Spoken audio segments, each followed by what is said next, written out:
chazinho, também cabelo, ficava e aí fingindo que era fantasma, ali, todo mundo se convence, todo mundo é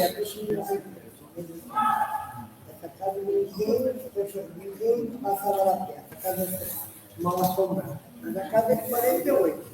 A casa do vovô era de 1940.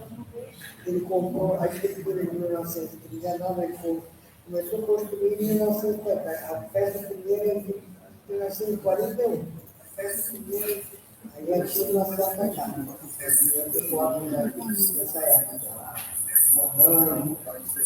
Mamãe, Ricardo pequenininho, eu tinha um 46. Isso aqui era, eu andava a cavalo aqui em frente dessa trilha. Eu andava de bicicleta, tinha uns 10, 15 pessoas.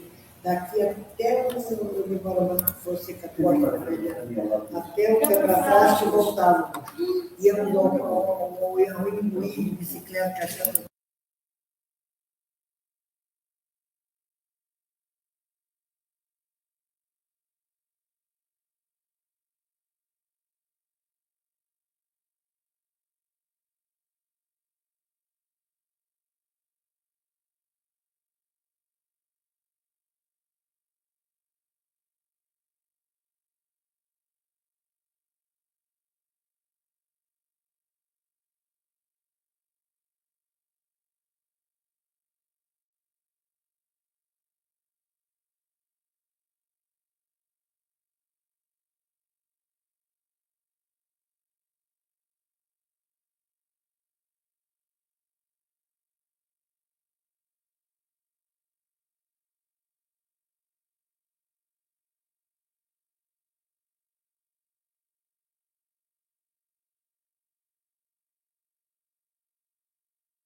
que é para que todos possam assinar a sua frequência. Basta dar uma rubrica na data de hoje, tá? Aqui na frente tem as datas de vários dias. Aqueles que não estão inscritos, caso porventura tenha alguém, é só botar o seu nome embaixo, o telefone e rubricar na frente. Tá?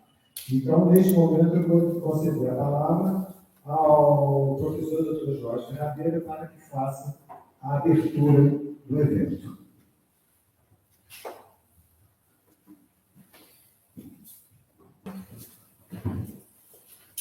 Boa noite a todos. Boa noite.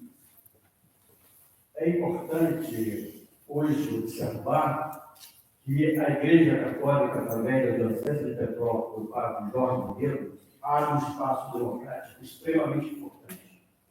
Porque nesse curso, nós não trataremos só do catolicismo, mas sim de todas as religiões. É um curso de história das religiões.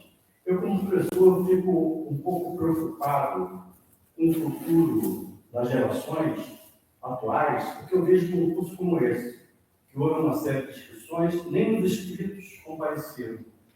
Eu estava conversando com o professor Manuel Pombo, e ele estava me dizendo que hoje a questão da internet, desse tipo de informação, prejudica muito esse ensino presencial. Eu vejo com muita preocupação o futuro dessa geração e o próprio futuro da humanidade. Eu não posso acreditar, eu não posso confiar que o Google seja o grande professor do mundo. Não é. Sem dúvida nenhuma, não é. É preciso ler, é preciso estudar, é preciso pesquisar. Os historiadores têm que ter contato com documentos primários. E esse é o objetivo do Instituto Histórico e Geográfico Federal. Esse é o objetivo da gente estar aqui reunido para conhecer um pouco, ampliar nossas religiões. As religiões sempre foram importantes na história do homem. Se nós registrarmos os primeiros seres humanos que habitaram o planeta Terra, através dos fósseis, do Cro-Magnon, Neandertal, de Pequenenses, nós vamos ver que, à medida que o homem não conhece, ele tem medo. E à medida que ele ultrapassa o medo, ele começa a formar uma comunidade básica de fé, de crença, de obediência. É evidente que nenhum de nós, por mais ilustrado que sejamos, e por mais curso que tenhamos, por mais títulos que obtemos, nós somos uma partícula infinita nesse universo. Uma partícula, um grão, menor que um grão de areia. E lógico que há uma dimensão muito maior, há uma energia muito maior que nós, seres humanos. Se nós não acreditarmos nisso e acharmos que somos donos da verdade, não teremos um futuro muito hospitaleiro. Só lembrando a frase de Borges que dizia que o homem é a medida de todas as coisas, continuará sendo a medida de todas as coisas. Mas o homem tem um limite. E é nesse limite que nós nos propomos a fazer um curso de religiões aqui em Teresópolis e agradecer ao padre Jorge, ao Bruno, ao Mariel, a Carmen, ao Nicolas, todos que serão palestrantes desse curso, ao site que acontece, que democratiza o espaço. Eu sempre falei, eu sempre me propus a democratizar a cultura. Sempre. Eu fui presidente da Academia de Doutrina de Medo e na Academia de Niterói, há mais de 30 anos atrás, eu já falava que era necessário a democratização da cultura. A gente não pode ter uma elite intelectual. Essa elite intelectual tem que ser democrática. Essa elite intelectual tem que destruir cultura, tem que destruir ensino, tem que destruir educação. A única salvação para os países em vias de desenvolvimento, a única salvação para o ser humano é a educação e a cultura. É isso que a gente se propõe e agradeço a todos que comparecem a esse curso e que farão as 5 quintas-feiras consecutivas. Portanto, nós, seres humanos, sejamos aqui no Brasil, de qualquer lugar do mundo, só vamos ter realmente um mundo em que as pessoas terão mais acesso a alimentos, à segurança pública, à escola, à saúde, através do processo de educação e cultura. Essa é a proposta desse curso, educação e cultura, e salve a Igreja Católica que abre um espaço desse para todos nós. Muito obrigado, Padre. Gostaria de passar a palavra agora ao Bruno, que vai fazer a apresentação da noite de hoje. Boa noite, meus amigos. Eu ia pedir para vocês comporem a mesa, para vocês poderem acompanhar os slides, ficarem à vontade. Então, queridos, para mim é uma alegria muito grande estar aqui, retornar essa cidade que me deu tanto. Eu, lá em meados de 2012, fui convidado pelo Fábio Jorge para fazer um curso de História da Igreja. E esse curso demorou quase 3 anos, a gente trabalhou as questões que envolvem religião. E é um pouco da minha apresentação. Eu sou o Bruno, tenho 43 anos, tenho licenciatura em História, Teologia, como o professor falou muito bem. Mas eu sou um irmão, né? Então, para mim, é uma alegria estar aqui, poder compartilhar um pouco daquilo que, de certa feita, a igreja me deu. Tá? E falo como católico, né? O que a igreja me deu, eu vou tentar, de certa forma, partilhar um pouco com vocês. Antes de entrar na nossa temática, que é uma temática fantástica, e é uma temática que, de certa maneira, eu leciono na Universidade Católica, que é educação e cultura patrimonial, tá? Que vai tratar justamente de um patrimônio que é imaterial, não apenas material, que as pessoas comunicam, ou quando viajam, ou quando se deslocam, trazem consigo. Né? Por exemplo, aqui o nosso querido Diácono, que eu não conhecia, apenas pela rede social, eu perguntei, Diácono, o que você está fazendo em Teresópolis? Não, eu era do Rio de Janeiro. E eu vim para cá. Quando ele saiu do Rio de Janeiro e veio para cá, ele não trouxe apenas seus pertences materiais. Ele trouxe também aquilo que ele era. É aquilo que ele é. E isso nós devemos aos imigrantes, tanto europeus, quanto africanos, quanto asiáticos. Uma pessoa que vai num lugar, ela leva a si, mas ela também leva um pouco de si quando retorna ou vice-versa. Eu, quando comecei a vir em Teresópolis, eu tenho a alegria de vir já aqui há muitos anos e estar aqui me abriu outras portas para falar dessas coisas que eu vou falar para vocês em outras dioceses. Ano passado eu visitei 17 dioceses diferentes. A gente vai levar alguma coisa, mas sempre leva algo daquele lugar. E isso é uma concepção historiográfica. Então, para a gente começar a conversar, eu vou dar uma pequena introdução ao que é o estudo histórico. Eu acredito que isso vai ser um prolegômeno, uma introdução para todas as outras palestras, de certa feita. Então, os palestrantes que estão aqui vão poder, de certa maneira, avançar um pouquinho nas temáticas, porque eu vou introduzir algumas coisas, alguns pressupostos teóricos, para a gente, por exemplo, avançar no que é religião africana, no que é o kardecismo, no que são as romarias, porque nós vamos falar isso hoje um pouquinho de história e depois da ciência da religião. E aí sim, lá para o finalzinho, a gente vai falar um pouco da presença portuguesa e da Igreja Católica aqui em Teresópolis. Só me fala uma coisa, eu posso falar até aqui mais.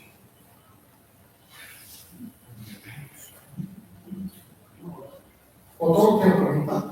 Porque eu sou professor de ensino médio, tá, gente? Além de dar aula na faculdade, eu dou aula de ensino religioso no Estado, né? E no Estado a gente tem o ensino, na faculdade também. E quando me deixam falar, para os jovens me conhecem desde a adolescência, professor geralmente tem muita coisa para falar, né? É um pouco assim. Vamos lá um pouquinho. Por que eu faço na igreja? Sou catequista, faço formação em história da igreja, curso de catequese permanente na internet, doutrina social da igreja, o Papa Leão XIV, a gente está acostumado ainda a falar hoje, escolheu o nome de Leão XIV justamente para de Leão XIII, para falar da doutrina social da igreja. O professor disse muito bem, a igreja abre para o processo democrático. Na igreja a gente não fala democracia, a gente fala sinodalidade. Né? E como a igreja sinodal? Uma igreja que dialoga, uma igreja que se abre à outra realidade. Né? Atuo no ensino superior, estou ali para defasado, tá? Há 20 anos, tá? Então sou professor há 20 anos, faço assessoria técnica, sou autor do livro pela editora Vozes e também pela editora Paula. Eu coloquei alguns vizinhos lá, e sempre quando eu levo a editora para me levar, não sei se tiverem depois dar uma olhada. Tá? Agora, interessante, né? Eu vejo aqui a alegria e a realização dos cabelos brancos. Né? Porém, o que é um processo formativo? Eu fico muito feliz quando eu vejo pessoas, ou jovens, ou adultos, ou já na melhor idade, pegando um processo formativo.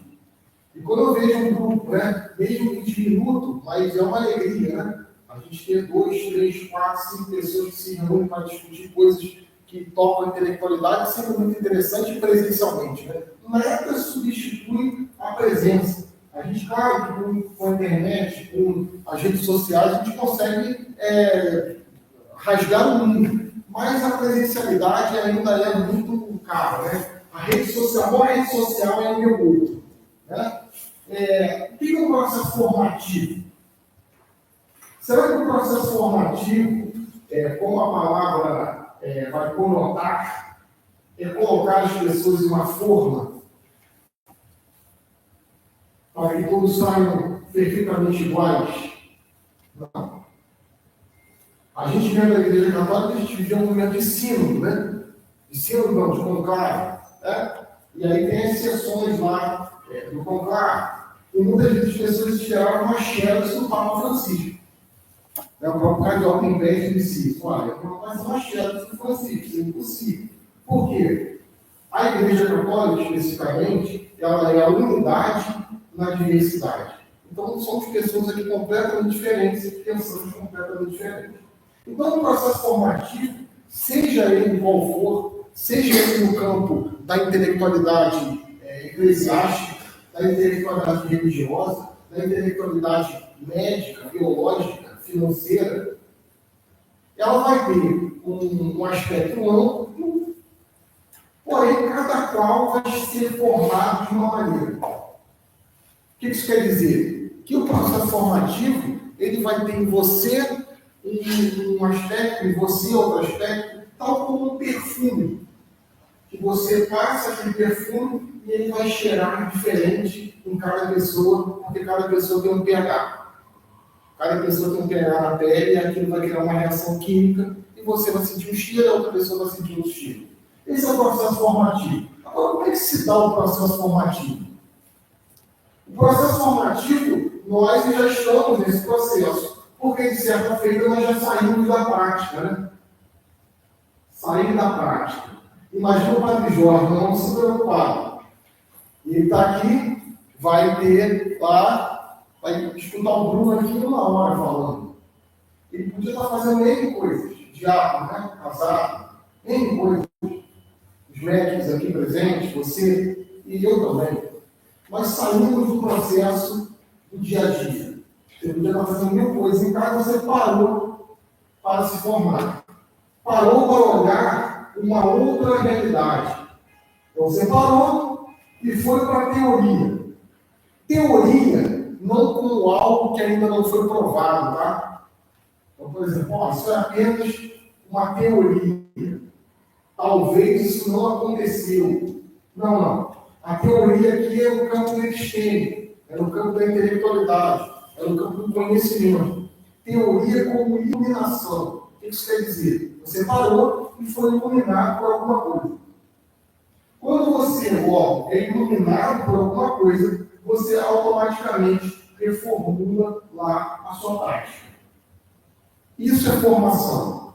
Basicamente, um resumo. Eu parei, olhei para mim mesmo e vi que aquilo que eu olhei era melhor do que aquilo que eu fazia.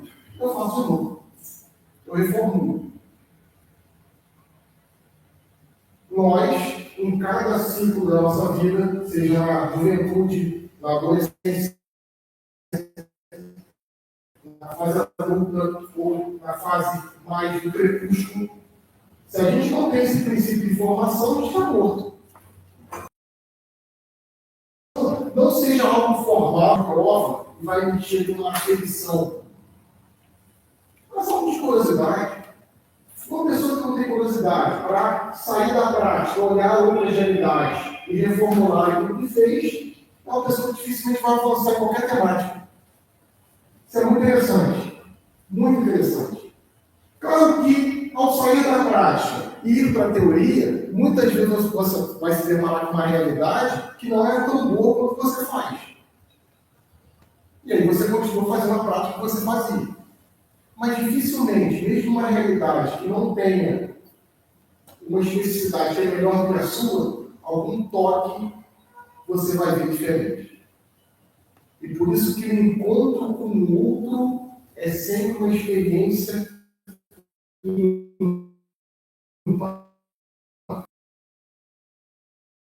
os quereres dos outros é sempre um mistério. Como um todo, ela, de certa feita, é uma especialidade. Paulo VI vai falar que a igreja é perita em humanidade. E não apenas a igreja católica, de certa feita. Né? Todo mundo que se debruça sobre a religião, de certa maneira, olha o objeto, o homem. Né? E assim um pouco a história. A história um pouco essa realidade. Tá? E esse é um pouco o papel do profissional, do professor. O papel do professor é justamente deixar as coisas claras. Tá? Vamos fazer uma dinâmica aqui. Pode ficar tranquilo, vou pedir para você tirar o tênis. Tá? Naturalmente a gente faz dinâmica, só tira o tênis. Eu fiz um curso de mágica na Alemanha. Brincadeira.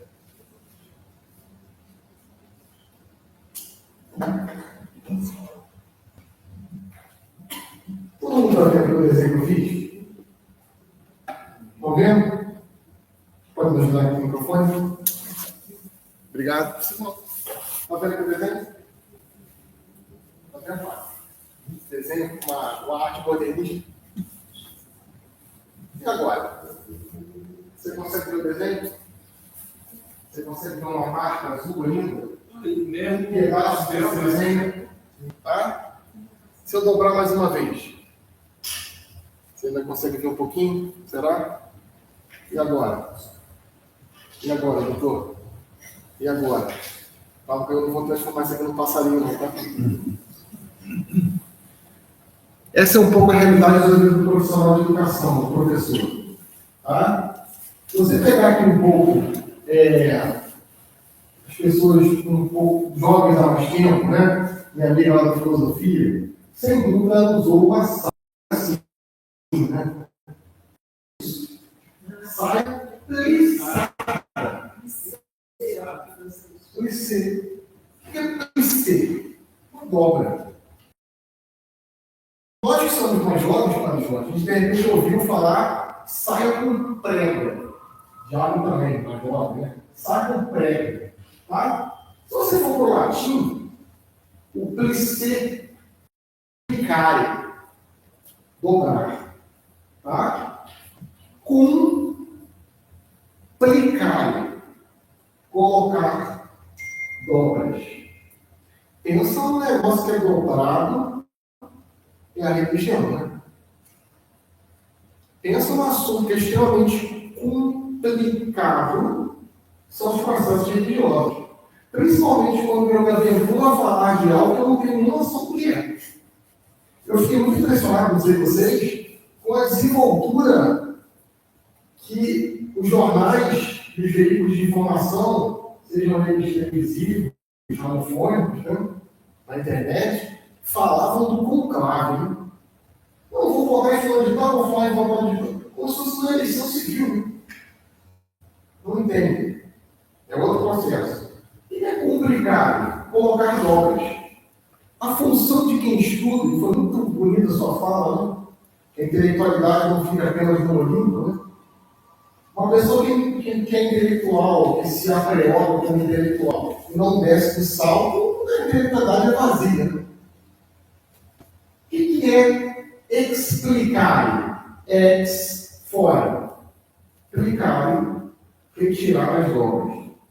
Se a gente tem um objetivo na história, eu vou introduzir para vocês rapidamente, é retirar as obras.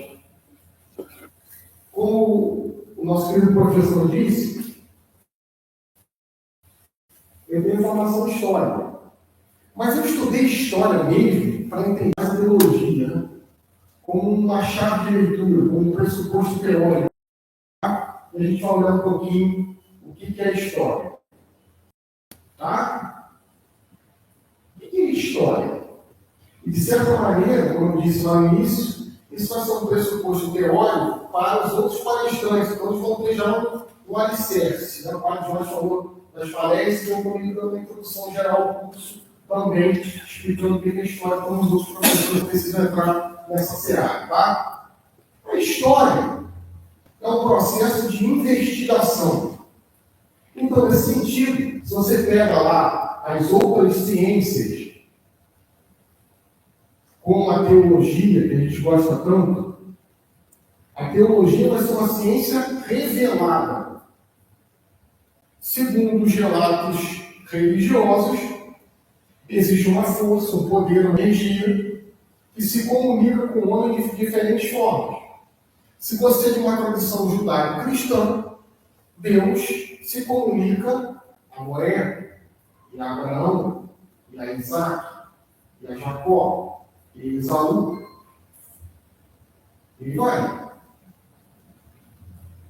E a Israel, e as 12 tribos, e a José, e a Moisés, e a Josué, e a Davi, e a Jesus, e a você, e a mim. Essa é uma tradição profética. Você pega, por exemplo, o islamismo. Alá mandou o arcanjo Gabriel falar com Maomé. E o arcanjo Gabriel ditou para Maomé o Corão. Papai de Jorge, quando não sabia escrever, o que ele fez? Ditou para Ali, que era o genro dele, e Ali escreveu o Corão. Não confundir Ali com Alá. Alá é o Deus, e Ali é o genro.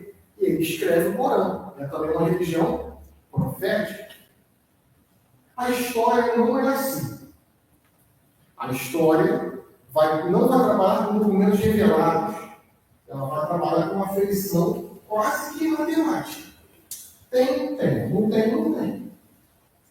Bruno, então a gente pode aliar a historiografia à religião? Lógico. Na história das religiões. Claro que no campo da teologia, a história ela vai parar.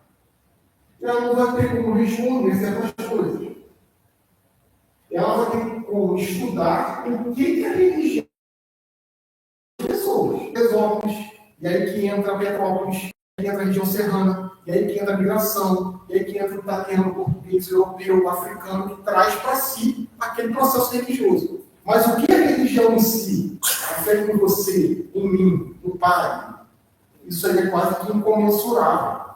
Não tem como medir. Eu não tenho como medir o que uma pessoa sente quando reza, ou quando faz uma prece, ou quando vai no centro kardecista, ou quando vai no terreiro de Umbanda. Não tem como colocar isso num grupo de ensaio, percebe? Ou fazer um gráfico cartesiano, ela sentiu isso, ela sentiu aquilo. Está no campo metafísico. A história não. A história está no campo físico, naquilo que foi aferido. E a humanidade ela vai gerar documentação o tempo inteiro. Né? Vocês vão assinar ali o processo. Eu tenho lá as mensagens de vários Jorge me convidando para estar aqui, me explicando o que é o curso. Eu vi fotos do diácono na internet, com cartaz junto com o senhor, no Instagram, no Facebook. Isso são gerações de documentação. A história vai trabalhar principalmente com isso. Eu vou pegar aqui rapidamente, para não ficar enfadonho, uma definição de um grande historiador, chamado Mark Bloch. Tá? O Mark Bloch ele vai romper um pouco a tradição positivista. Tá? O que é a tradição positivista? E você fazer uma contação de história com os vultos históricos. Então, por exemplo, a gente sabe, todo mundo aqui estudou assim, né? De repente você não, mas o restante todo mundo, né? Dia do índio. Aí a gente saía de índio, né? Todo mundo de índio. Dia do folclore, você ia vestido de alguma coisa, tá? Aí no dia de Tiradentes enforcava todas as crianças? Não, né? Então, você dia uma parte, aí todo mundo vestido de coelhinho. É um pouco isso, o positivismo, né? Então, você estudava os vultos históricos. Isso foi sendo criticado por uma tradição materialista. Que é o seguinte, olha, o homem é aquilo que ele produz. O homem é o meio de produção. Então, ele produziu uma coisa, ele é aquilo. E a gente tem um materialismo histórico, que avassalou o processo historiográfico. Tá? Transformando o homem num apertador de parafuso.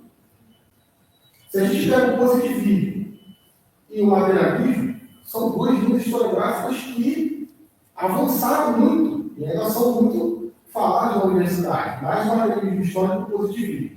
O Mark Bock, ele vai fazer uma terceira vez disso.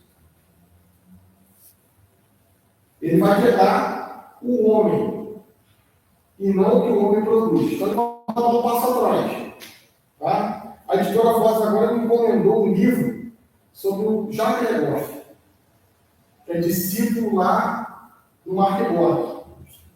Como lá o Frederico, né? 10 lições de Tomás de Aquino.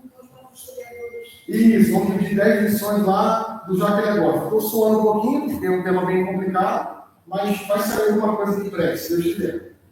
Ele vai fazer isso, ele vai botar aqui. Os meios de produção podem dizer quem são homens? Quem é o homem? Claro. Os grupos históricos podem dizer quem são aquelas pessoas que estão naquela circunvizinhança? Pode. Mas não apenas, porque antes tem o homem. É o homem que produz, é o homem que crê, é o homem que empreende. Então, ele dá um passo atrás, até para iluminar um pouco mais o processo positivista e também iluminar um pouco mais o materialismo histórico. Então, é uma leitura que vai trazer para a seara da história e ciências sociais. Antes, a história não era atrelada à psicologia, à sociologia, a antropologia, uma coisa muito separada. E a escola dos análises, como a Mark vai trazer um pouco essa vertente para a análise historiográfica. A história fica um pouco mais humanizada e menos economicista.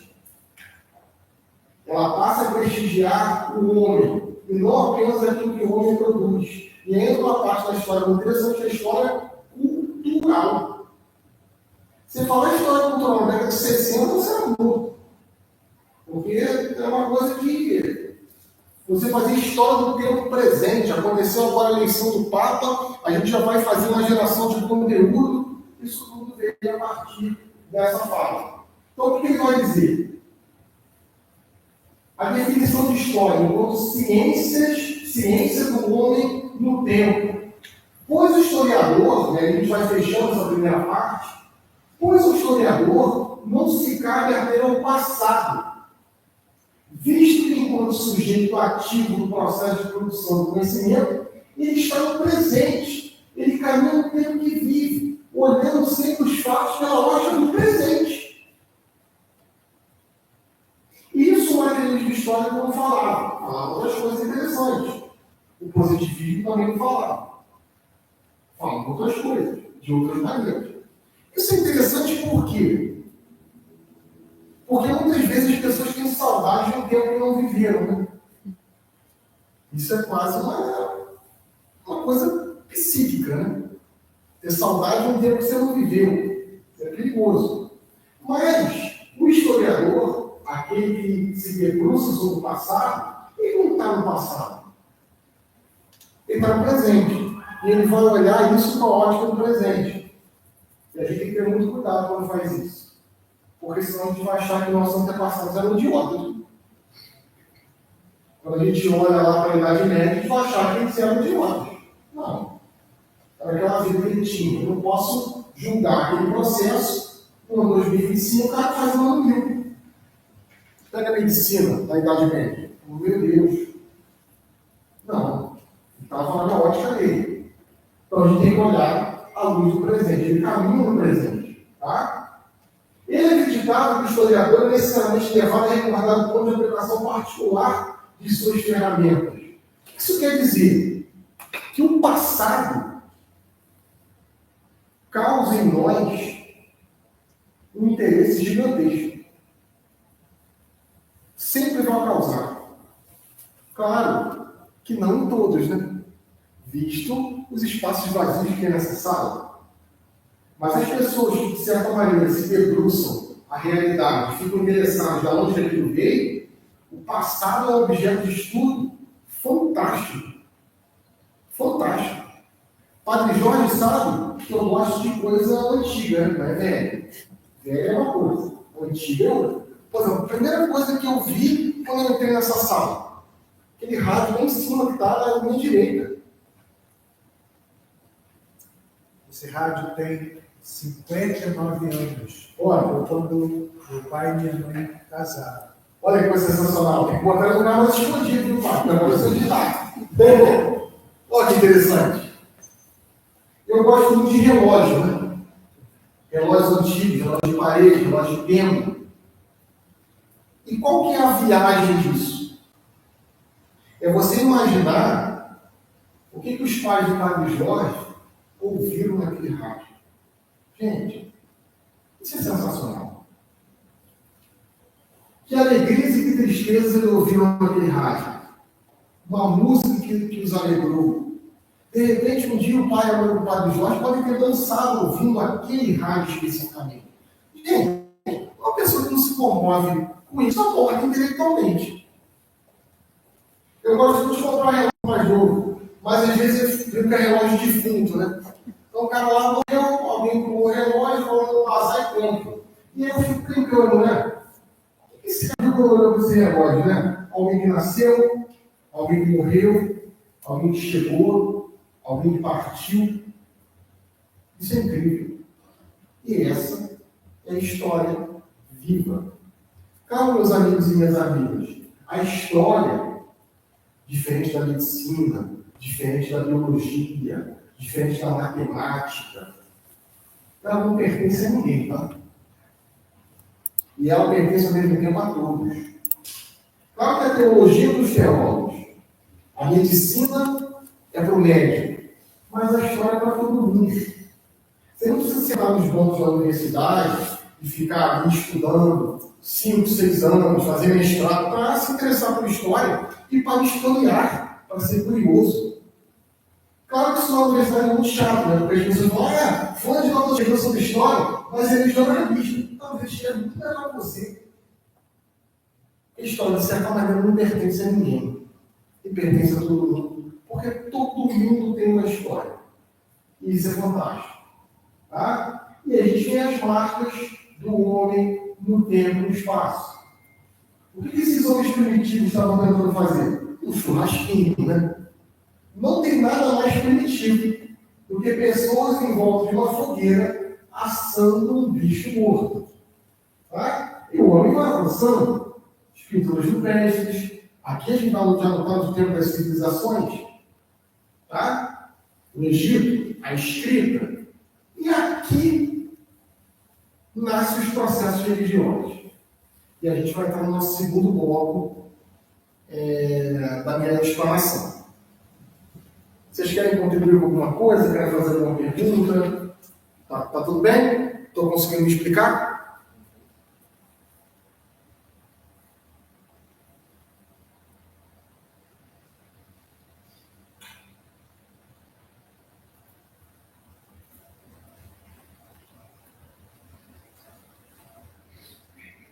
Então, sem falsa modéstia, porque eu já faço isso há 20 anos, tá? Então, não precisa de uma falsa modéstia. Se de repente você está achando interessante até agora, você vai gostar muito mais a partir de agora. Porque agora é interessante, porque agora que é nossa seara. Agora que é o objeto do curso. Agora que é o objetivo que a gente está aqui, que é estudar os processos religiosos. O que é isso? O homem que inventa coisas mirabolantes. Olha uma grande invenção que nós temos aqui. A cadeira. A invenção senta no chão. Claro que nós somos mais novos, né, meu amigo? A gente acha que tecnologia é o celular, que tecnologia é uma coisa que acenda, que tecnologia é um negócio que falta de recurso. Não. Tecnologia, ela pode parecer um diminutar.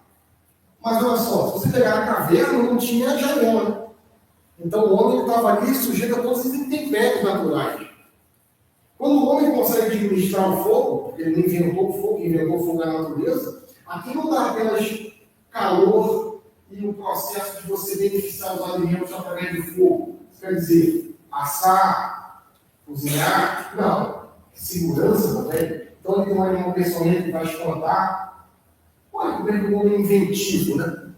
E o homem também, de certa maneira, ele vai perceber que existem coisas que não consegue explicar. Existem coisas que estão fora da esfera material. Existem coisas que não têm controle nenhum. E isso, gente, sinceramente, nos incute um processo de humildade muito grande. Claro que, de repente, você ainda não tem um processo religioso na sua vida. De repente, você ainda não se encontrou no processo religioso. seja ele qual for. Mas eu vejo uma pessoa que, de certa maneira, através da história dela, não se aproximou de nada metafísico, talvez falte um toque de humildade, né? Deve olhar para a natureza e sentir aquele maravilhamento de perguntar: quem? Quem? É lá o Roberto Carlos, né? Quem de fato é o autor do quadro? Então, olhando para a natureza, eu me maravilho. Quem? Quem? Esse é o princípio de todas as religiões. E a religião vai ser um aspecto vital. Vital. Claro que aqui a gente está no campo da ciência da religião, tá? Da teologia não. Estamos no campo da ciência da religião. Por que é um aspecto vital? Porque eu vou mostrar para você que mesmo você nunca entrou na igreja, nunca entrou no centro, nunca foi numa missa, num culto, nunca bateu um tambor na madrugada, você é uma pessoa extremamente religiosa. Porque o nosso mundo é extremamente religioso. O nosso mundo é extremamente simbólico. E isso foi o que a religião nos deu ao longo dos séculos. Imagina, eu falo assim para os alunos do ensino médio, né? Imagina que você tem um celular lá e tem uns aplicativos que você não consegue desinstalar, não tem? Você tem um celular Android da operadora Claro. Aqueles miseráveis, aqueles aplicativos da Claro, você não consegue desinstalar. Só se você for um desenvolvedor do sistema, se você for um técnico ali de informática, se você é um engenheiro de telecomunicações, você vai conseguir desinstalar aquilo.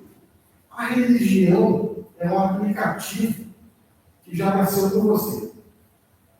Já nasceu com um homem. E que você não pode desinstalar. O homem nasce naturalmente crendo, acreditando. Isso é fantástico. Claro que nem todo mundo tem essa percepção metafísica, mas basta olhar para a riqueza que nós somos. Quem? O que? Como? Assim, a religião é um aspecto vital. E esse rompimento da harmonia intrauterina vai marcar o nosso processo de humanização, né? Durante toda a vida. Por isso é trabalho de parto. Quando o doutor nasceu, você era um com sua mãe, era quase uma simbiose, né, doutor? Olha, senão não vale rezar mesmo. Era uma simbiose. Quando você é rompido, né, o trabalho de parto, literalmente, começa a vir seu processo de humanização. Só que tem coisas e tem lembranças que a gente vai ter no ventre da nossa mãe. E que a psicologia vai chamar de inconsciente. Esse lugar, meus amigos, que você está antes de ser um bebezinho assim bonitinho, foi o lugar mais perfeito que você teve na sua vida. Os médicos aqui podem explicar muito melhor do que eu. Desculpa se eu estiver falando alguma bobagem, mas o ventre é um invólucro perfeitíssimo. Perfeito. Claro que nós somos jovens há mais tempo, com certeza você já comprou uma camisa de alfaiataria. Aquela camisa de alfaiataria, o cara vai tirar suas medidas. Não tem erro. Vai ficar perfeito. Hoje não, você vai na loja lá, escolhe uma, escolhe outra, e às vezes não fica tão bom, né?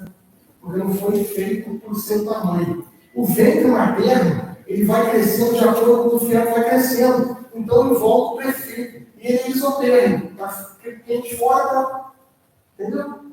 Está frio fora e está quente dentro. Está quente fora e está frio dentro.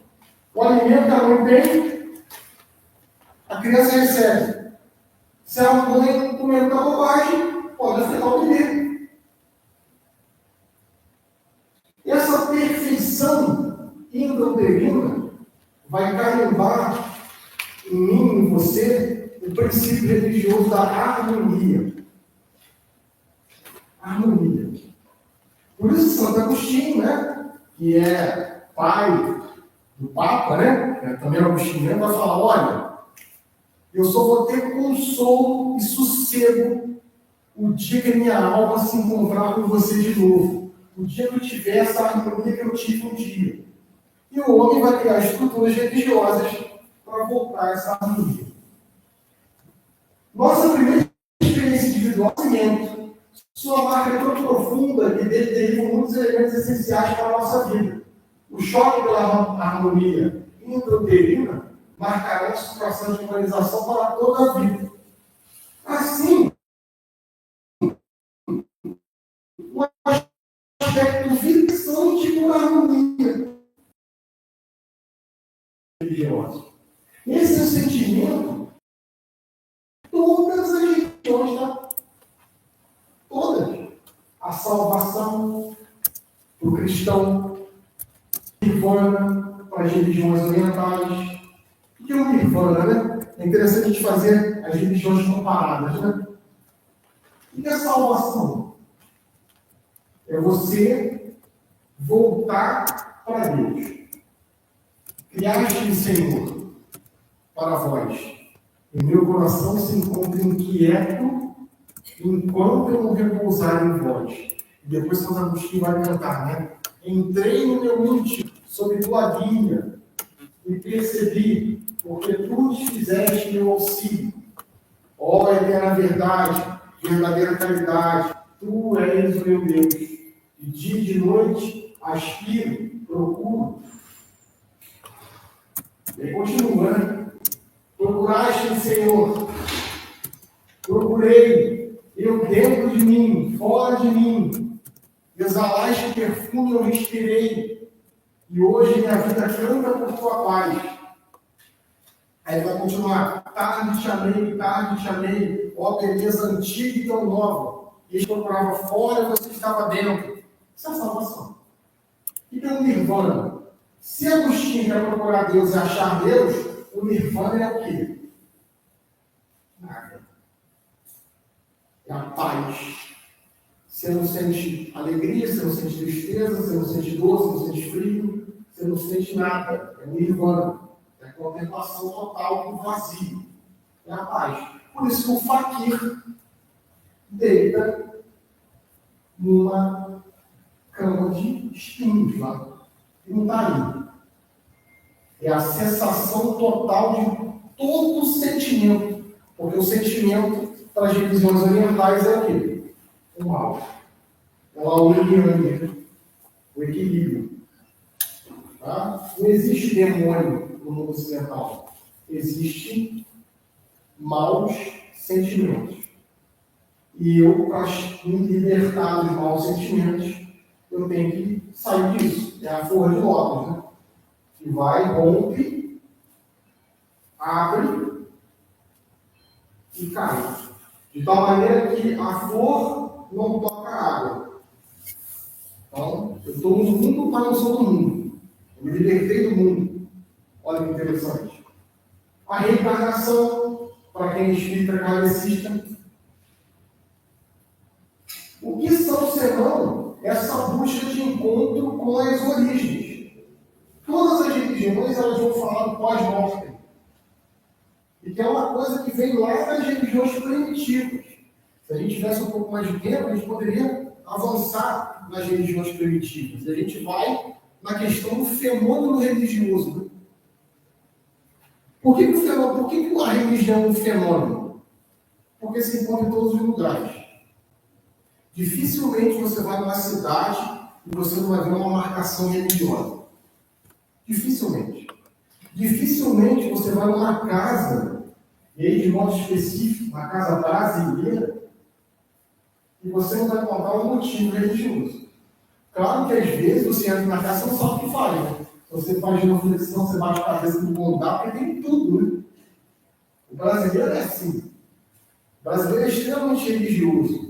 Então, quando a gente fala de religião no Brasil, é um caldeirão cultural e um caldeirão de sentimentos. Porque às vezes a religião não é uma religião purificada. Não, olha só, eu sou católico protestante. Eu sou de uma tradição protestante, eu sou calvinista, eu sou anglicano, eu sou presbiteriano. As religiões pentecostais, cristãs pentecostais, eu sou da Assembleia de Deus, lá do Goiás, no início do século XX. Então, Não, isso aqui não é da minha religião, não. Mas ele vai ter lá o Espírito Santo. Todo mundo tem um parente assim. Todo mundo tem um parente que é católico, mas tem lá um duro, ele guarda uma moedinha. Tem uma espada de São Jorge ali, tá vendo um pouco nas nossas casas, né? O brasileiro é muito espiritual. Muito. Por isso que, de certa maneira, gente, os pilantras da religião nadam de braçada, né? Nadam de braçada. Porque é muito fácil seduzir, porque o brasileiro é extremamente espiritual. O brasileiro é muito metafísico, porque ele consegue contemplar isso e vem da nossa cultura o quê? Portuguesa. Sem dúvida. Vamos lá avançar um pouquinho. O fenômeno religioso é universal. Em todos os tempos, lugares e povos encontramos tal fenômeno. E aí a gente já vai ter definições disso no mundo romano, no mundo grego, mais olhando para trás, tá? Se você pegar um historiador, que depois eu posso colocar para vocês o nome, trazer também um livro, chamado Função de Ecologia, com certeza os professores conhecem, ele vai escrever um livro fantástico na Cidade Antiga, mostrando o culto africano que foi copiado pelo mundo grego. Ah, eu tenho um livro de mitologia grega, mas eu não tenho um livro de mitologia africana, né? Claro, o mundo grego escrevia. A mitologia africana era oral. É uma outra concepção. Ah, mas é muito parecido. Muito parecido. Tá? Cícero. Não é um povo tão primitivo, tão bárbaro, que não admite a existência de deuses. Aí ele se engana sobre a sua natureza. Cícero já está na transição ali do fim da mitologia grega. Então, assim, existe alguma coisa, eu não sei o que é. É o que Cícero está dizendo. Que existe um poder, uma força que rege o universo, tem, mas eu não sei o que é. Isso é o que o Romano está dizendo. Plutarco, ó. Podereis encontrar uma cidade sem muralhas, sem edifícios, sem ginásios, sem leis, sem uso de moeda, porém, sem Deus, sem oração, sem juramento, sem ritos religiosos, sem sacrifícios. Tal nunca se viu. Qual que é o elan do processo religioso? Para mim ter religião tem que ter o quê? Fé. Mas você pode ter fé e não ter religião. Na verdade, essa fé é a que mais cresce, que é a chamada gnose. Ser cristão? Sou. Mas tu vai na missa? Não. Tu vai no culto? Também não.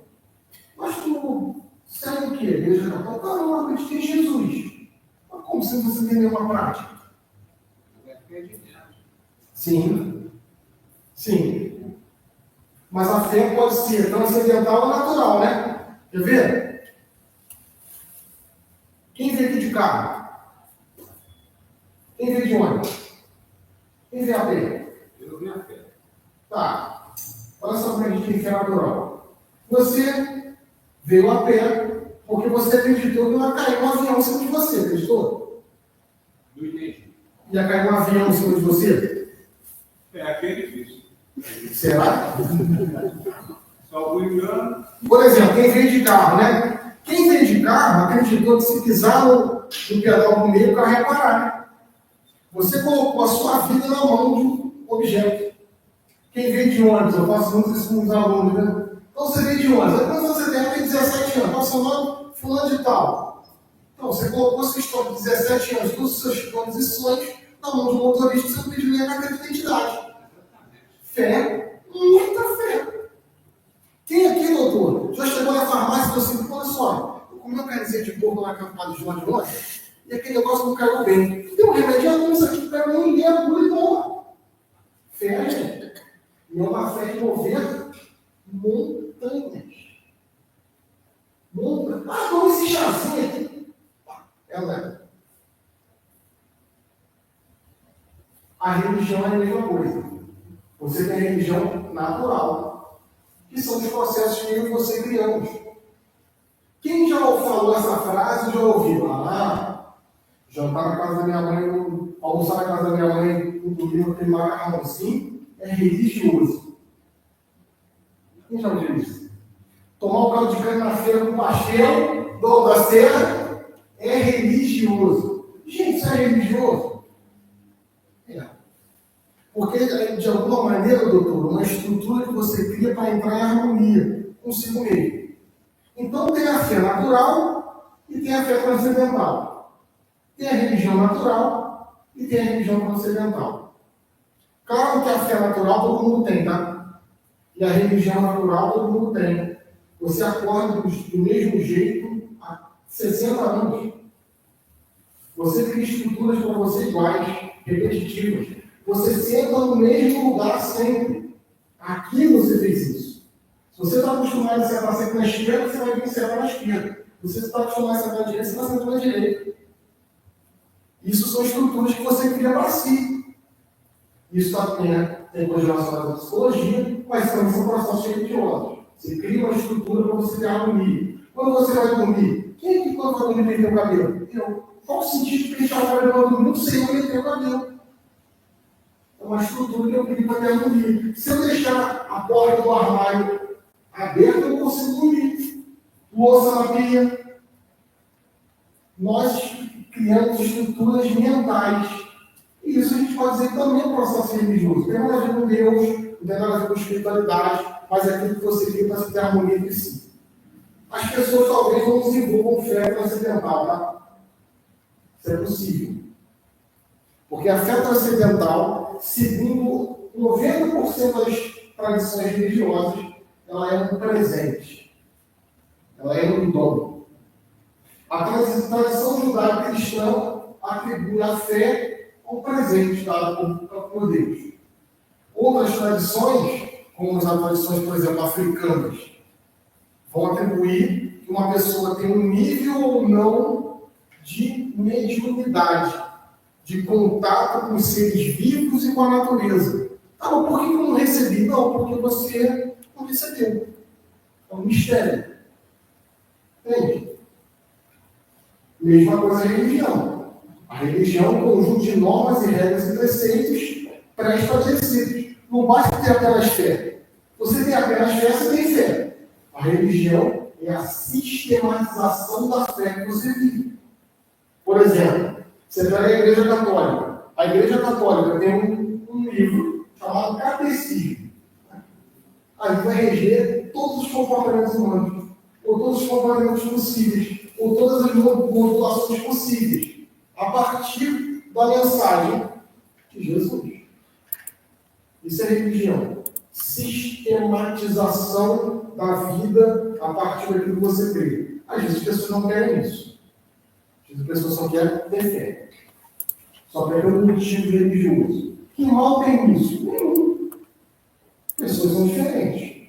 Para mim, ter fé e ter religião é fundamental na minha vida. E eu posso delimitar um marco teórico espacial em um Bruno sem fé e um Bruno com fé. Um Bruno sem fé, um Bruno com fé. Um Bruno com religião, um Bruno sem religião. E um pouquinho da psicologia, tá? E entre todos os meus... Um livro era psicanalista, tá? Entre todos os meus pacientes de mais de 35 anos, todos nós aqui, de repente você não, nenhum cujo, 35 anos, não há nenhum cujo problema não fosse da ligação religiosa. Olha que interessante. A raiz da enfermidade de todos está em terem perdido o que a religião deu aos seus crentes em todos os tempos. E ninguém está realmente curado enquanto não tiver atingido de novo o seu enfoque religioso. Por que de novo? Porque aí vem a significar a palavra realidade. Ó. Onde estão as luzes aqui? Deixa eu ir lá. Ó. A luz está ligada.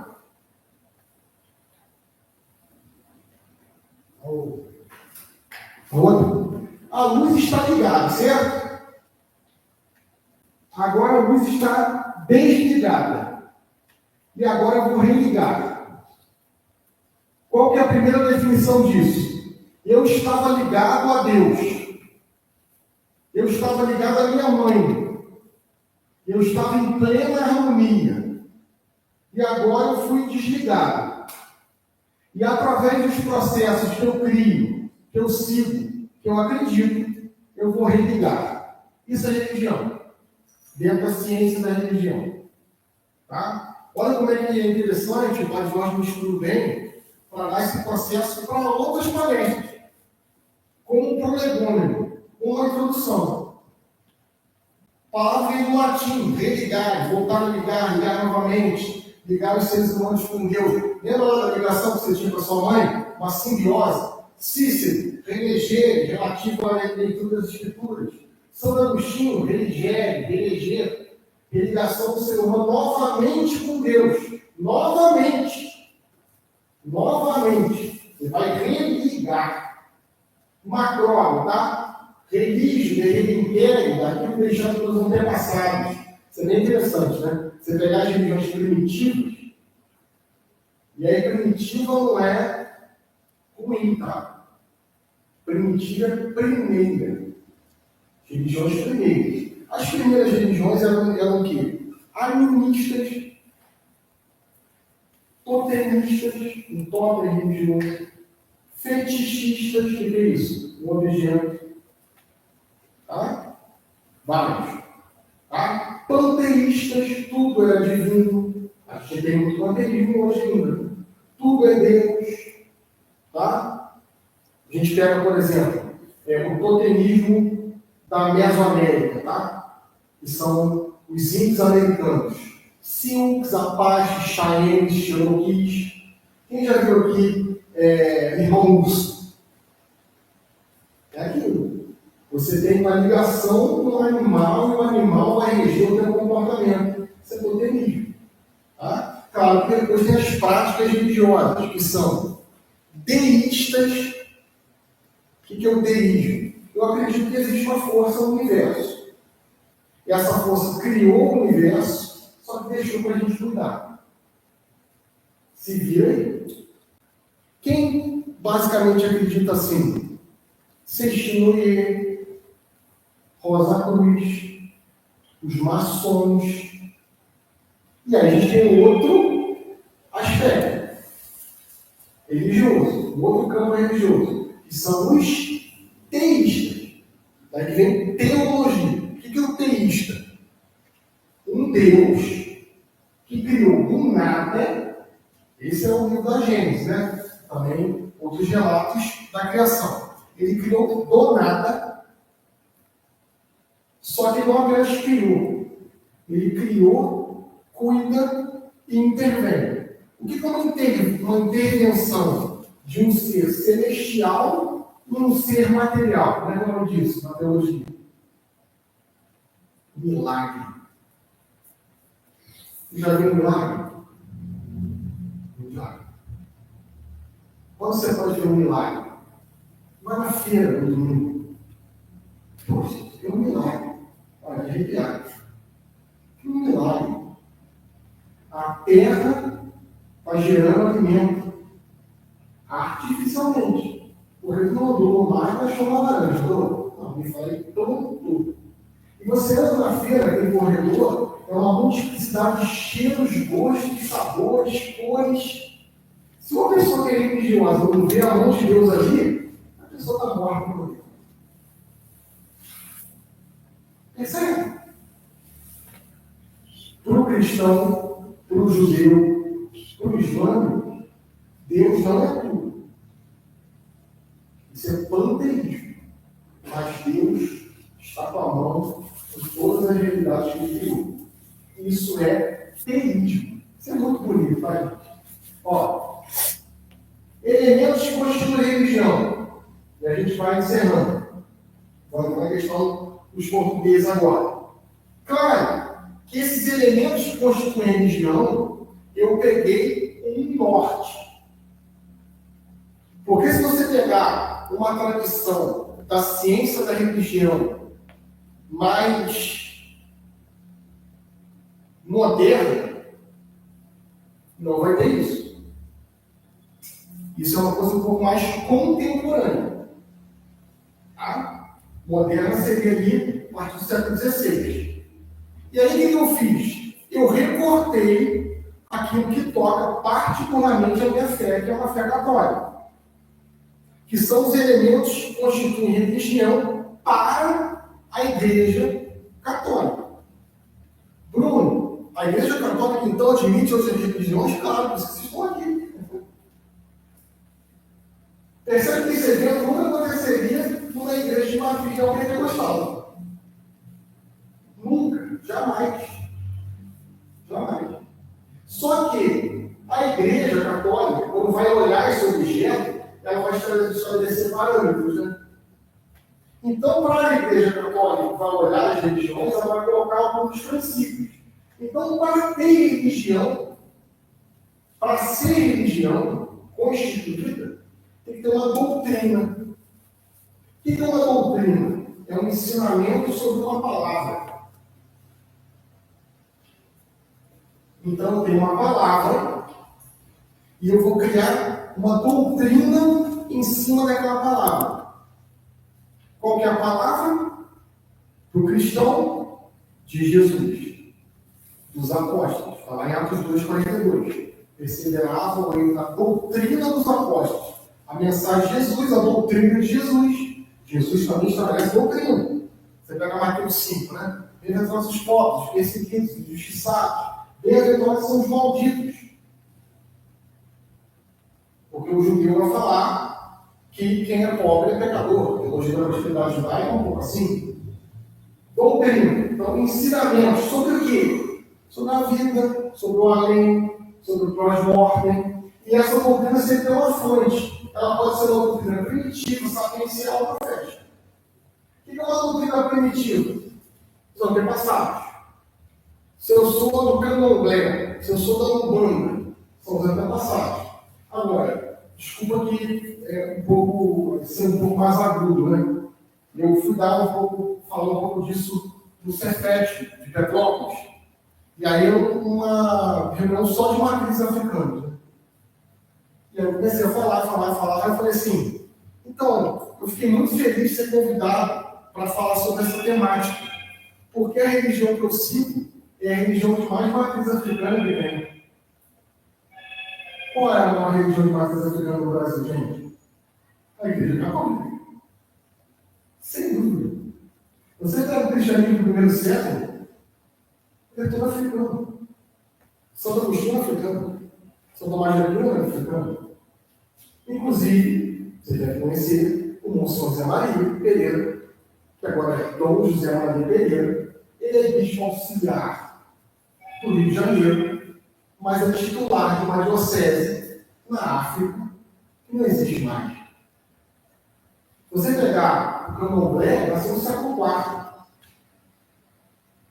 É o culto iorubá. E você pegar a Umbanda, nasceu na década de 70 no Rio de Janeiro. São de matriz africanas? Sem dúvida. Mas a Igreja Católica também é. Os primeiros grandes dioceses também foram um território africano. Da Argélia, tá? O Tagaste, Santo Agostinho, era de Tagaste. Por que a gente não tem acesso a isso na escola, né? Como você colocou também. Por que a gente não tem acesso a essas culturas que fazem tão parte da nossa vida, né? Além de ter doutrina, não tem rito. O que é rito? O rito é um símbolo. O que é um símbolo? Algo que não é uma coisa ou outra. Simbólico. É diferente de é um espetáculo o quê? Visual. Porque é um rito, é uma liturgia. Toda religião tem isso. Toda. De mais simples a mais complexa. De mais contemporânea a mais antiga. Toda religião vai ter um processo ritualístico. Por quê? Porque nós somos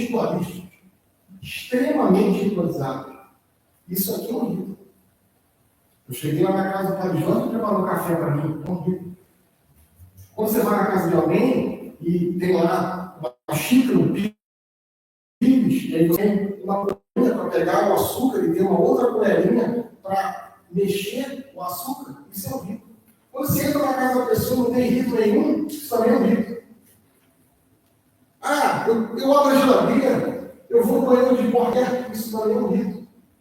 Porque nós temos ritos para nós mesmos. E a religião vai colocar isso para o sagrado. Percebe, gente? Como a religião é coisa de gente idiota, religião é coisa de gente. Porque nós somos rituais. De manhã, como é que você se arruma? Você vai lá, passa o perfume, não vejo a esposa. Você tem um rito ali. Como é que você faz? Você tem que sair lá de manhã. Você já arruma a sua roupa no dia anterior? Ou você escolhe na hora? Você passa a sua camisa um dia antes? Ou você passa na hora? Isso também é um rito. Você coloca já o pó de café ali na maquininha, já preparado para só para ligar? Não. Faço na hora. Isso também é um rito. Você acorda de manhã e agradece a Deus que você abriu os olhos e está vivo? Isso é um rito. Você entra na igreja, você faz refeição? Isso é um rito. Nós somos seres ritualísticos. Mesmo quem não tem rito, aparentemente, é extremamente ritualístico. Você chega, bom dia, boa tarde, boa noite, boa noite. Você, bom dia, saudações rubro-negras. Fantástico. Para a igreja católica, se não tem rito, não é religião. É uma outra coisa. É uma tendência religiosa, uma prática religiosa. O que é a ética? Código de comportamento. Dentro de uma moral, moros, casa. Então tem a moral. A ética é a reflexão sobre a moral. Se eu cumpro a moral, eu sou ético. Se eu não cumpro aquela moral, eu sou antiético. Toda religião tem um código de ética. Todo. Comunidade. Tem que ter isso aqui. Senão não é religião. Se não tem um incômodo do irmão, não é religião. É outra coisa, tá? Tendência religiosa, filosofia religiosa, mas não é religião. Religião tem que ter um contato com o outro. Tem que ter o contraditório. Tem que ter ali o crescimento com o irmão. Eu aturar aquela pessoa que de repente eu não gosto tanto, eu amar aquela pessoa que eu não gosto tanto. O sentido comunitário da religião talvez seja o que mais agrega o processo religioso. Sociologicamente, tá, gente? Se a gente pegar a sociologia, o que a religião deu para as sociedades, ela deu comunidade, não foi individual. Isso é muito interessante. E a gente vai, de certa feita, introduzindo o nosso último bloco, eu não vou falar tanto. A comunidade cristã que chegou em 1500, lá em Coroa Vermelha, lá no caminho de Moisés, não sei se vocês tiveram a oportunidade de ir lá, tá? Aproximadamente 1000 homens chegaram nessa terra e plantaram a cruz de Cristo aqui. E eles plantaram isso e hoje a gente está aqui. Por quê? Porque eles não trouxeram só numa linguagem positivista ou numa linguagem materialista, marxista, um ímpeto de querer dominar, subjugar e explorar. Fizeram isso? Também. Mas eles trouxeram aquilo que eles eram. E trouxeram na mala os franciscanos, os jesuítas, uma cruz de sangue em cada vela. E isso chegou até aqui. Chegou trazendo a tradição portuguesa do santo mais amado do Brasil, que é Santo Antônio de Pádua. Os libaneses trouxeram São Charbel, os portugueses ainda Santa Teresa, e a gente está aqui agora. Percebe o que é o processo religioso? O processo religioso, ele impele a outra pessoa. Como você falou muito bem, não é um proselitismo, se for o Senhor. não é um proselitismo, mas a religião é extremamente atrativa. Principalmente quando você vê um crente que não prega em palavras, prega com a vida. Padre Jorge e eu conhecemos um santo que não pregava tanto com palavras. Era muito simples em suas palavras. Mas o exemplo que ele dava, gritava.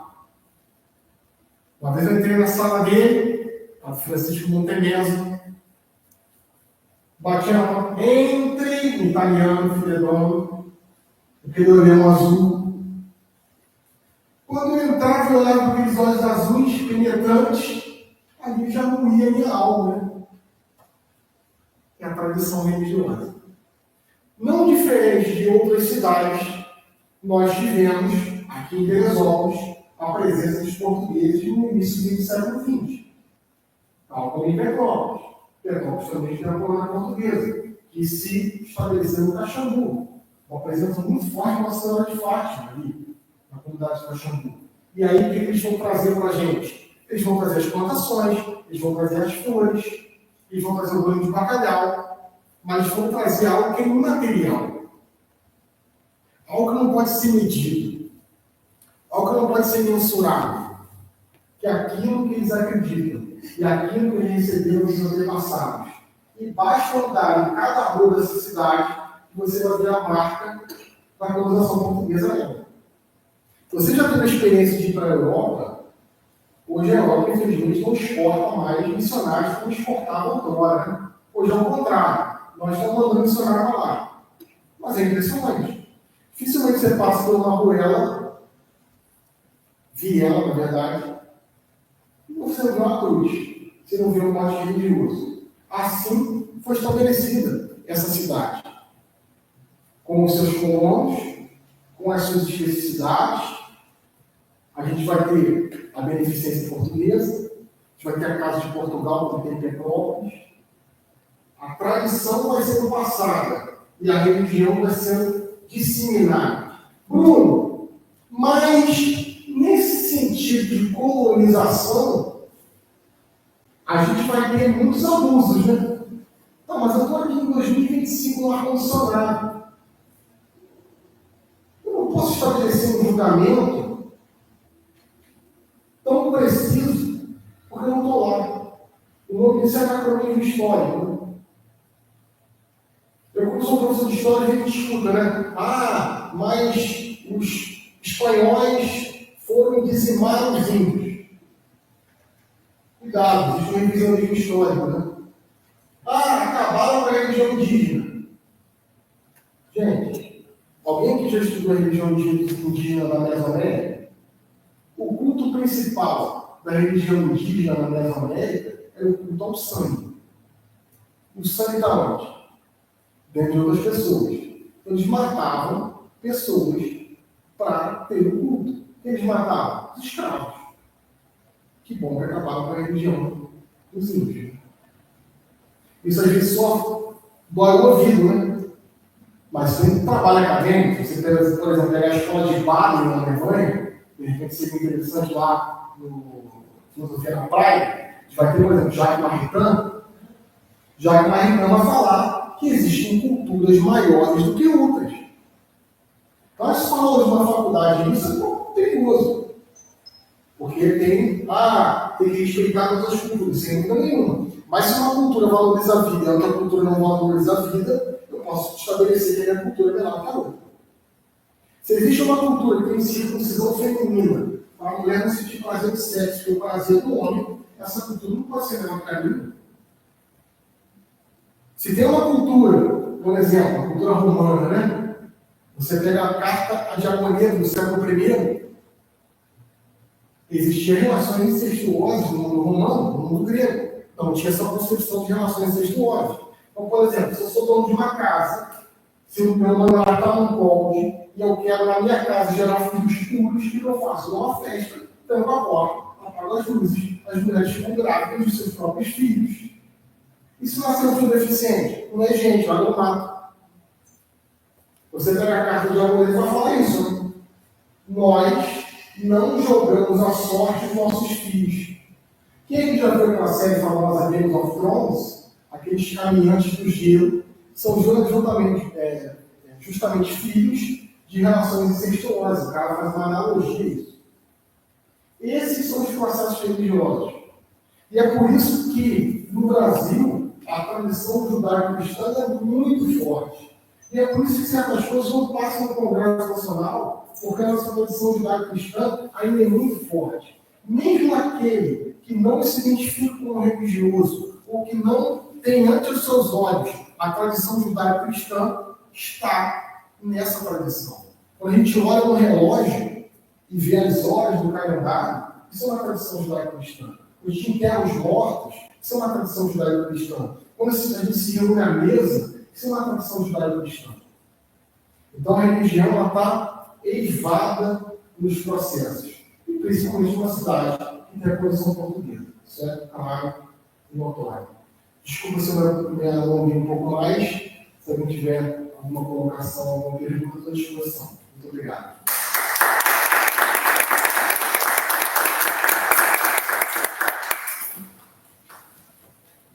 Doutor Ferradeira pode me corrigir, mas aqui nós tivemos uma grande colonização portuguesa, também, por isso a igreja de São Charles, ali, os portugueses, também os japoneses, mais para o interior, com toda a sua cultura e toda a sua religião, tem mais recente, né?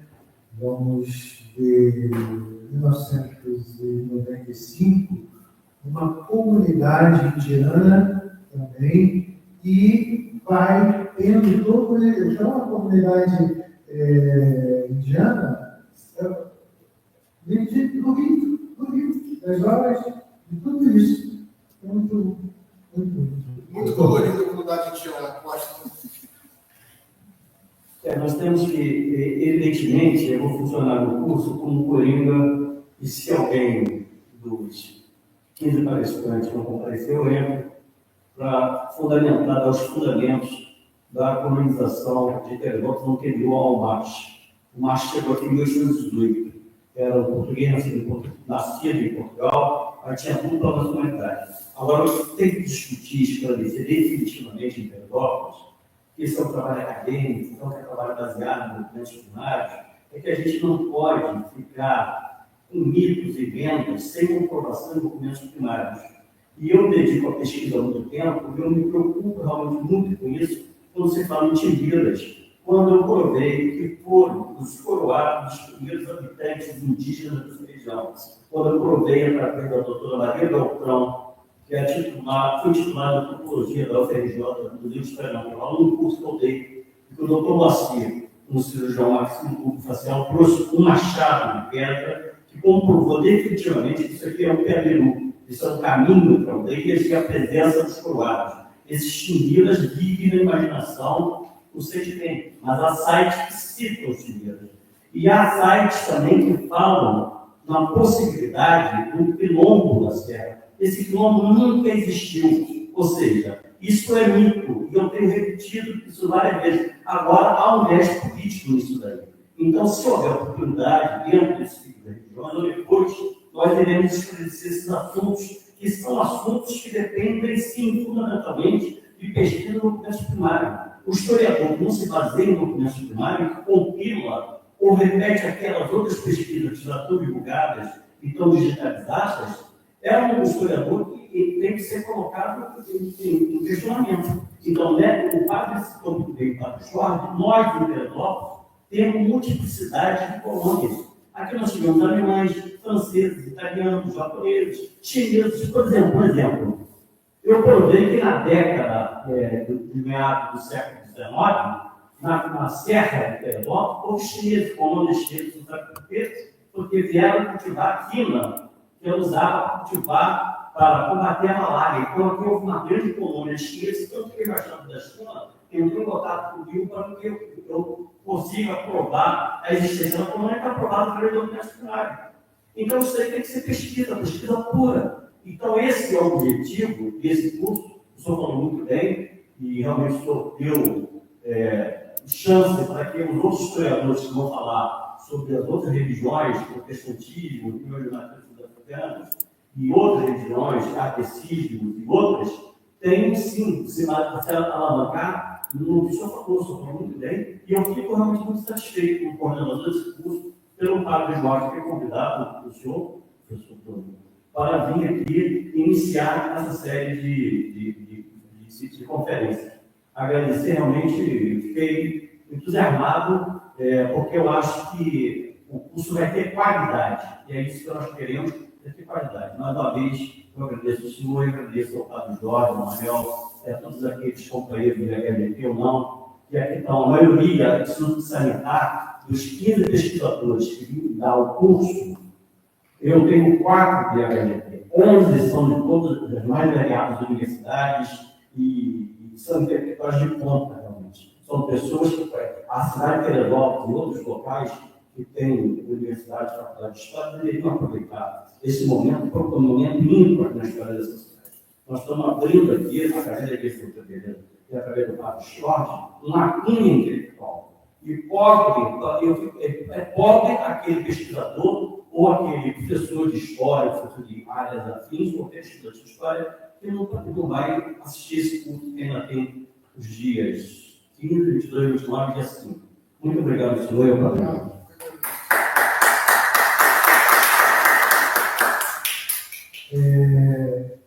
Nós tínhamos aqui, e agora nós estamos reativando, o tenente-coronel Sullivan. E ele começou um trabalho, porque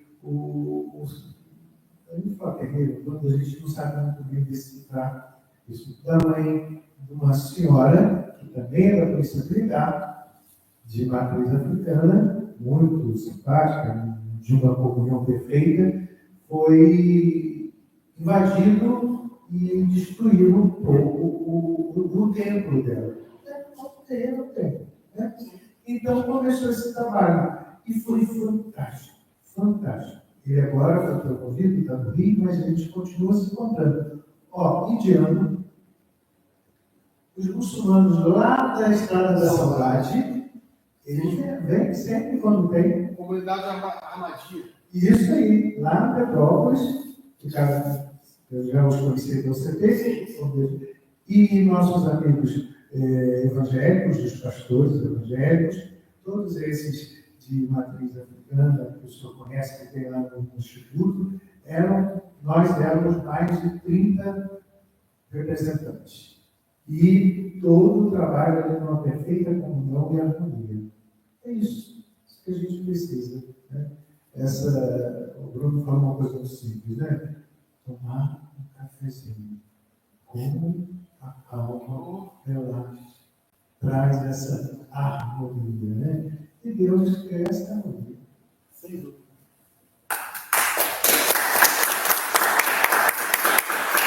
Se você pegar todas as matrizes religiosas, eles vão colocar que a divindade, no caso, é o promotor do amor, né? Você pegar as religiões gregas, as religiões de matriz africana, vai ter sempre essa palavra amor. E esse é o princípio de todas as religiões. Se uma pessoa que tem uma religião e não ama seu irmão, essa pessoa não é religiosa. De repente você se interessou um pouco sobre essa temática que eu expus, eu tenho um canal no YouTube, tá? Bruno Campos, e eu continuo essas aulas. Essas aulas eu dou uma disciplina do curso de História, chamada História e Cultura Cristã. E também Introdução à Teologia 1. Então, primeiro a gente não começa a falar da Igreja Católica. A gente vai dando um fundamento até chegar na Igreja Católica. Eu lá atrás também trouxe, a doutora Paula sempre está de me trazer, um livro meu que eu escrevi em 2023, que é sobre as cartas de Paulo, tá? O querigma. Ele é o querigma. É o primeiro anúncio. Paulo, que ele vai pregar para os gentios, ele vai fazer todo um anúncio da palavra de Deus e da pessoa de Jesus. Então, o amor de Deus é o pecado, é a fé e conversão, Jesus Cristo, comunidade Espírito Santo. Tá? Esse é o querido. Eu escrevi para a editora Paula e saí em 2023. Tá? Então, vale a pena. E ele também algumas Bíblias, que eu considero que são as melhores Bíblias que a gente tem no Brasil hoje, que é a Bíblia do peregrino, a Bíblia de estudo e a Bíblia de Jerusalém. Se alguém se interessar, eu estou à disposição.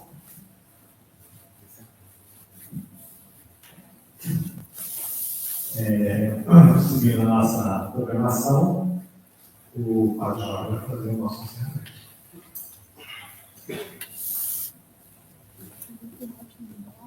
Doutor Manuel, doutor Jorge Cardeira, cuidou de mim. Eu não sou só de Teresópolis. Desculpe os outros, mas eu sou de uma parte muito bonita de Teresópolis, que é a parte do interior, Canoas, onde se toma vinho de Granita, se toma água com a mão no rio, né? E o doutor Jorge passava lá, atendendo todos nós.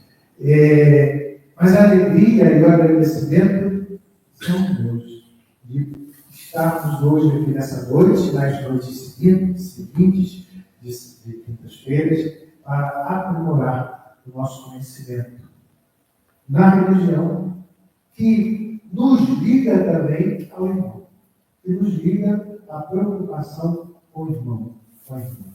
Então vamos agradecer. Muito, muito obrigado, doutor, e vamos divulgar mais, porque muito que a gente absorve, que a gente, como uma sobremesa, a gente pensa em levar para alguém, né? Como o vovô e vovó fazem a sua sobremesa, eu quero levar para os meus netos, quero levar para os meus amigos, né? Que muitas pessoas possam ter sede dessa fonte que o doutor Jorge Carreira pensou, inspirado no conhecimento de Teresópolis, na necessidade de Teresópolis, e não só de Teresópolis, do estado do Rio, do nosso Senhor, do Brasil. Tem um estudo curioso de tudo que é bom. A história é boa. Nós estamos aqui porque alguém começou. Né? Alguém começou. Então, meu muito, muito, muito obrigado.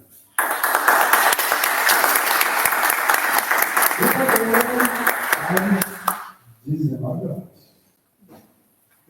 Mas eu vou fazer uma foto aqui na frente. Você consegue colocar o programa aqui? Pode sair. O programa sai na foto. Sim.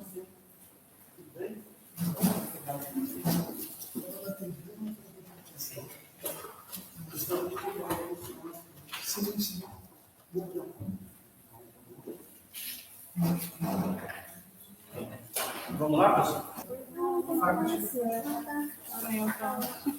Deixa ele botar aqui. Você vai fazer qual?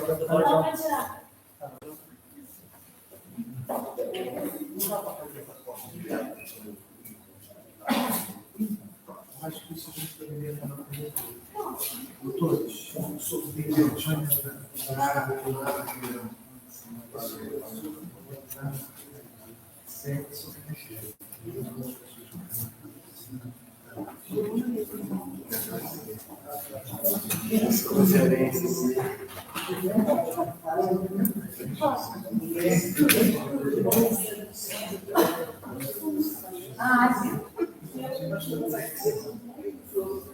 Vamos lá fazer a foto, pessoal? Você sabe. Moçada, Eu acho que eu tenho que não. mas vem.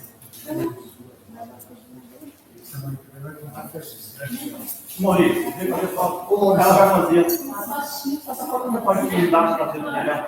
Não. Aqui é o nosso doutor Jorge. Nós seguimos bem assuntos melhores. Que eu identificava. Fábio, depois você faz esse cartaz colocando 21 horas, 19 às 20. Tá. Desculpa, 21. 19 às 20. Vem já.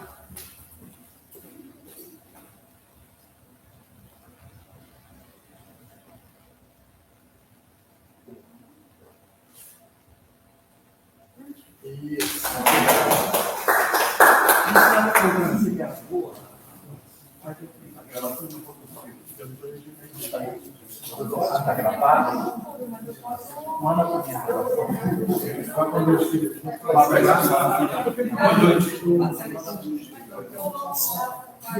Obrigado, então.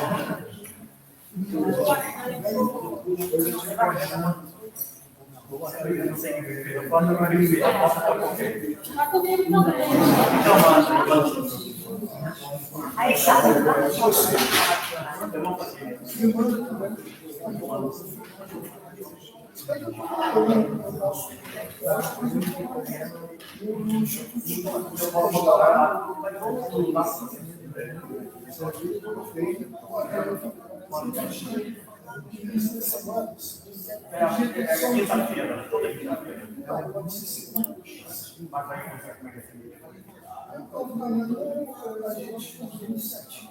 O que eu tenho